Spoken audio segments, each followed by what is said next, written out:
ভাটা পড়িয়াছে, আগ্নেয়পথ কলিকাতাভিমুখে দ্রুত গতিতে চলিয়াছে। তাই পোল পার হইয়া কোম্পানির বাগানের দিকে আরও খানিকটা বেড়াইয়া আসিতে কাপ্তেনকে হুকুম হইয়াছে। কতদূর জাহাজ গিয়াছিল অনেকেরই জ্ঞান নাই। তাহারা মগ্ন হইয়া শ্রীরামকৃষ্ণের কথা শুনিতেছেন। কোন দিক দিয়া সময় যাইতেছে হুঁশ নাই। এইবার মুড়ি নারকেল খাওয়া হইতেছে। সকলেই কিছু কিছু কোঁচড়ে লইলেন ও খাইতেছেন। আনন্দের হাট। কেশব মুড়ির আয়োজন করে এনেছেন। এই অবসরে ঠাকুর দেখিলেন বিজয় ও কেশব দুইজনেই সংকুচিতভাবে বসিয়া আছেন। তখন ঠাকুর যেন দুইজন অবোধ ছেলেকে ভাব করিয়া দিবেন, সর্বভূতে হিতে রতা। শ্রীরামকৃষ্ণ বললেন, ওগো, এই বিজয় এসেছেন।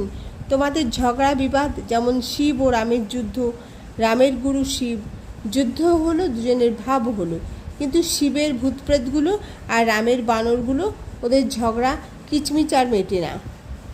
আপনার লোক তাইরূপ হয়ে থাকে। লব কুশ যে রামের সঙ্গে যুদ্ধ করেছিলেন। আবার জানো, মায়ের ঝিয়ে আলাদা মঙ্গলবার করে। মার মঙ্গল আর মেয়ের মঙ্গল যেন দুটো আলাদা, কিন্তু ওর মঙ্গলে ওর মঙ্গল হয়, ওর মঙ্গলে এর মঙ্গল হয়। তেমনি তোমাদের এর একটি সমাজ আছে, আবার ওর একটি দরকার। তবে এসব চাই, যদি বলো ভগবান নিজে লীলা করেছেন, সেখানে জটিলে কুটিলের কি দরকার? জটিলে কুটিলে না থাকলে লীলা পোষটাই হয় না, জটিলে কুটিলে না থাকলে রগড় হয় না। রামানুজ বিশিষ্ট দ্বৈতবাদী, তার গুরু ছিলেন অদ্বৈতবাদী।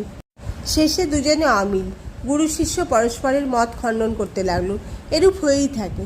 যাই হোক, তবু আপনার লোক। সকলে আনন্দ করিতেছেন। ঠাকুর কেশবকে বলিতেছেন, তুমি প্রকৃতি দেখে শিষ্য করো না, তাই এরূপ ভেঙে ভেঙে যায়। মানুষগুলি দেখতে সব একরকম, কিন্তু ভিন্ন প্রকৃতি। কারো ভিতর সত্ত্বগুণ বেশি, কারো রজগুণ বেশি, কারো তমগুণ। কুলিগুলি